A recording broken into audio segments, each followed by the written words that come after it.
Hei maling-maling, hei koruptor-koruptor, Prabowo tidak pernah akan gentar menghadapi kalian. Hai kaum munafikun, hai antek-antek asing, Prabowo Gibran bersama rakyat Indonesia. Selamat datang di channel Dialektika, tempat kita membahas berbagai topik menarik seputar ilmu pengetahuan, politik dan isu AS yang berkembang saat ini. Sebelum lanjut, jangan lupa like, komen, dan subscribe channel ini. Terima kasih, selamat menonton, semoga bermanfaat.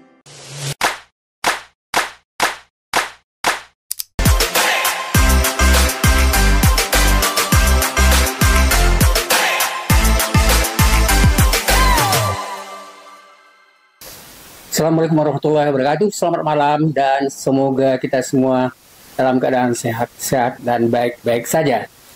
Malam ini podcast kita akan membahas tentang dua tokoh besar. Yang pertama adalah dari pidato Presiden Prabowo di depan generasi muda.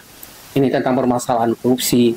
Dan yang kedua adalah pernyataan dari menterinya, Menteri Polhukam Budi Gunawan.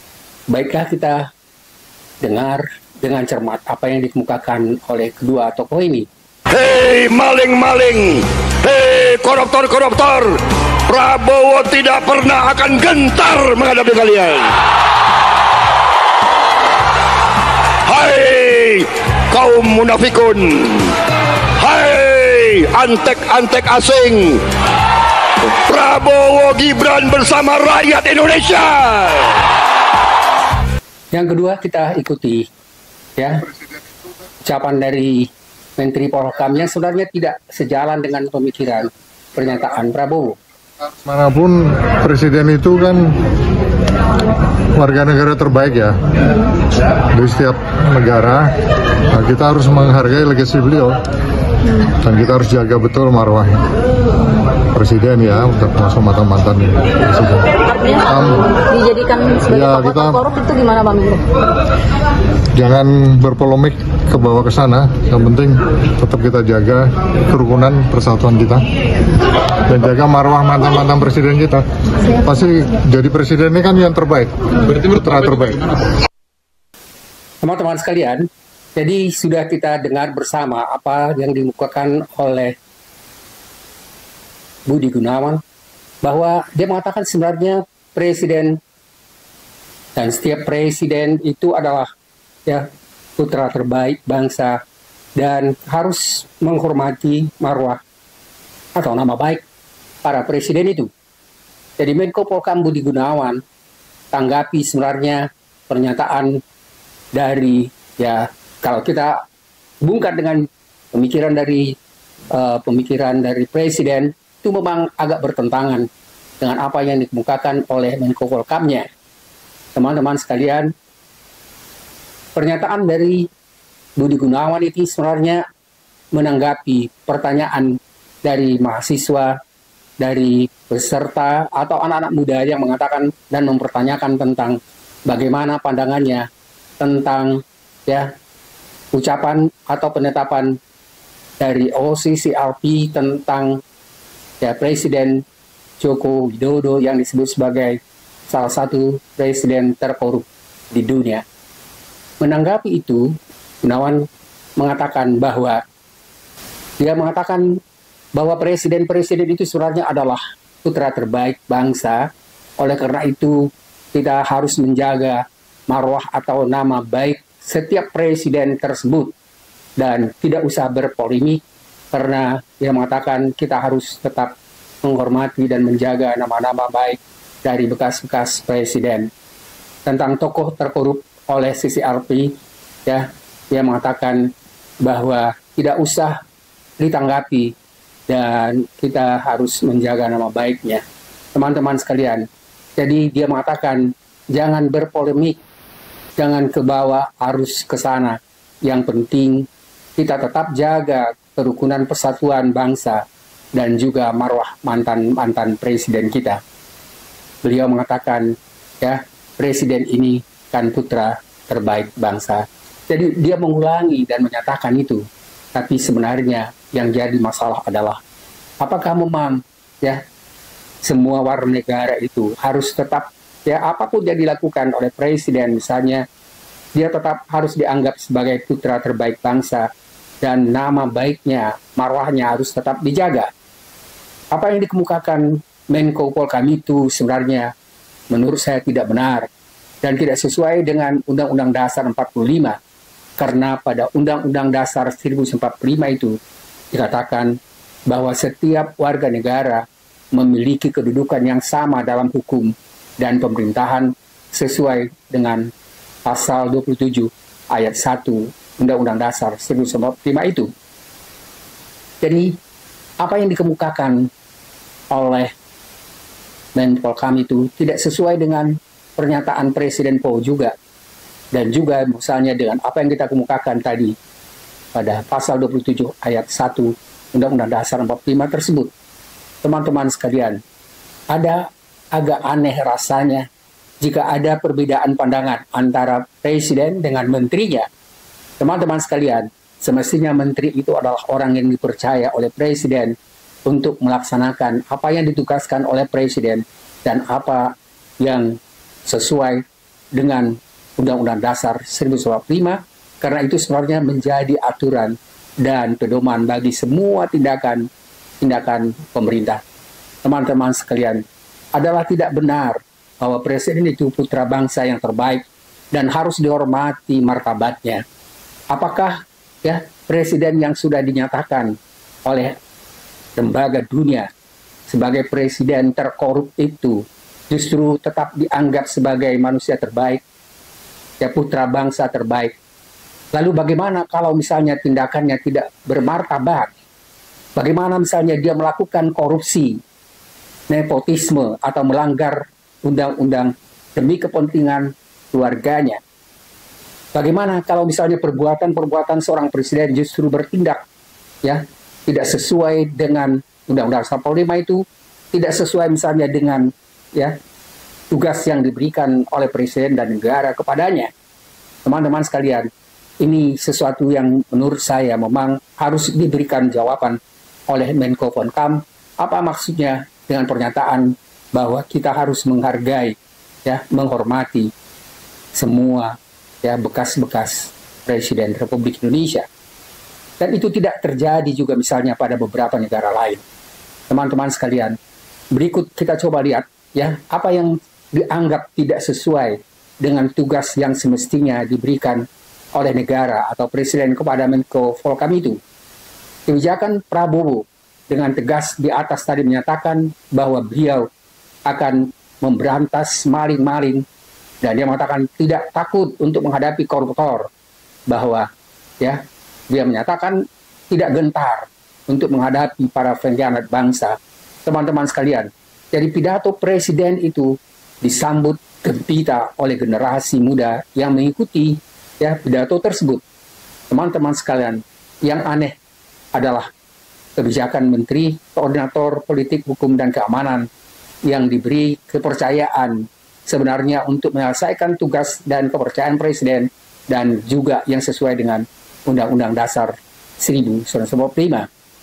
Pernyataan Budi Gunawan berkaitan dengan pernyataan para wartawan bagaimana sebenarnya pandangan dan sikapnya terhadap putusan posisi RP yang menempatkan mantan Presiden Jokowi sebagai presiden terkorup di dunia.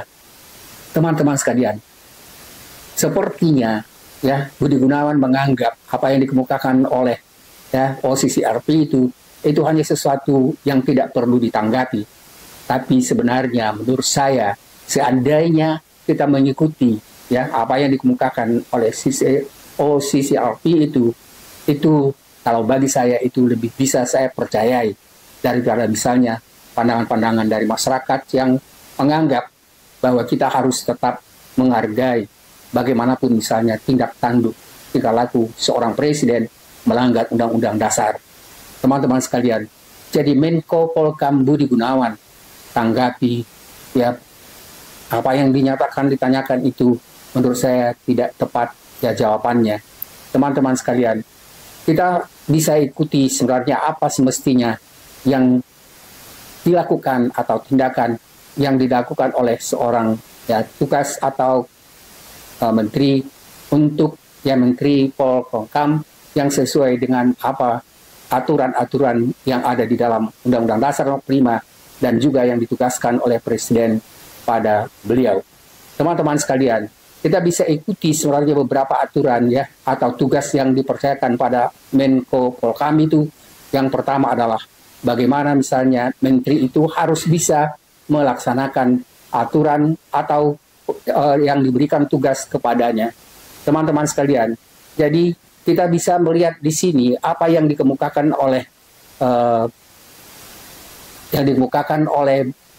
Menko Budi Gunawan itu sebenarnya tidak sesuai dengan apa yang dikemukakan yang semestinya sesuai dengan aturan atau tugas yang diberikan kepadanya. Ada beberapa tugas utama yang dari Menko Polhukam antara lain.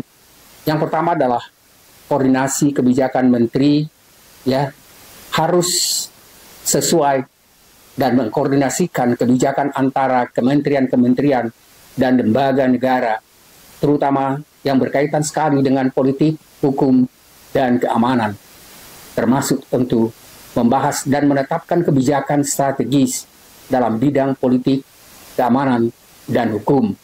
Jadi menteri tidak boleh membuat kebijakan sendiri, apalagi kebijakan yang bertentangan misalnya dengan tugas yang dipercayakan oleh Presiden dan tugas yang ada dalam Undang-Undang 45. Yang kedua adalah pengawasan keamanan. Menko Polhukam harus mengawasi dan memastikan terjaganya stabilitas politik dan keamanan nasional, termasuk penanggulangan tentang terorisme, kemudian konflik sosial, dan masalah keamanan lainnya.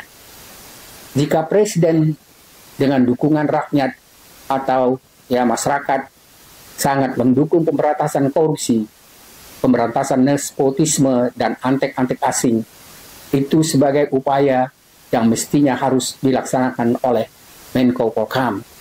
Jadi Menteri Polhukam harus mengikuti dengan apa yang dikemukakan, yang ditugaskan pada beliau.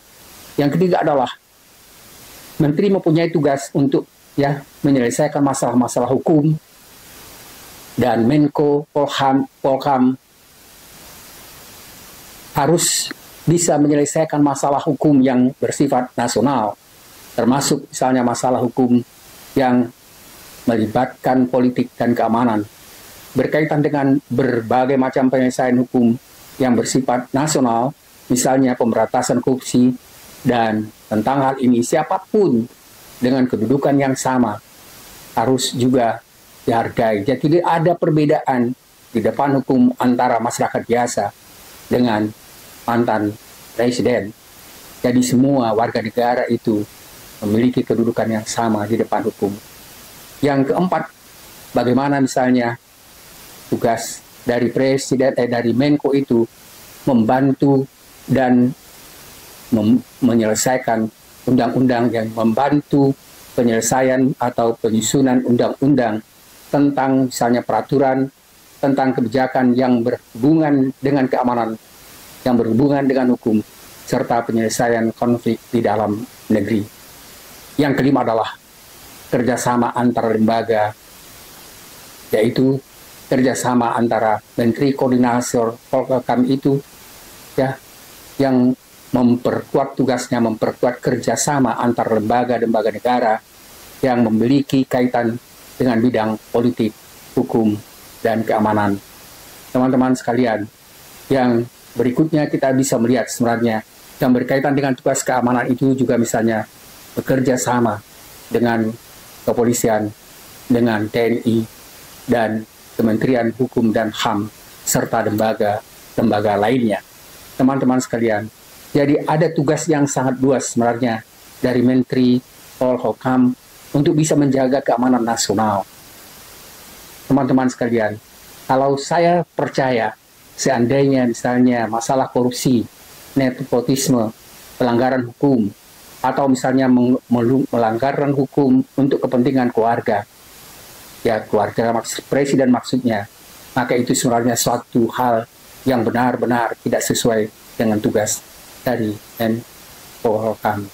Teman-teman sekalian, jadi secara keseluruhan sebenarnya Menteri Keamanan Politik Hukum dan HAM itu memainkan peran penting dalam menjaga integritas negara dan menciptakan kondisi stabil dalam bidang politik, dalam bidang hukum, dan keamanan nasional.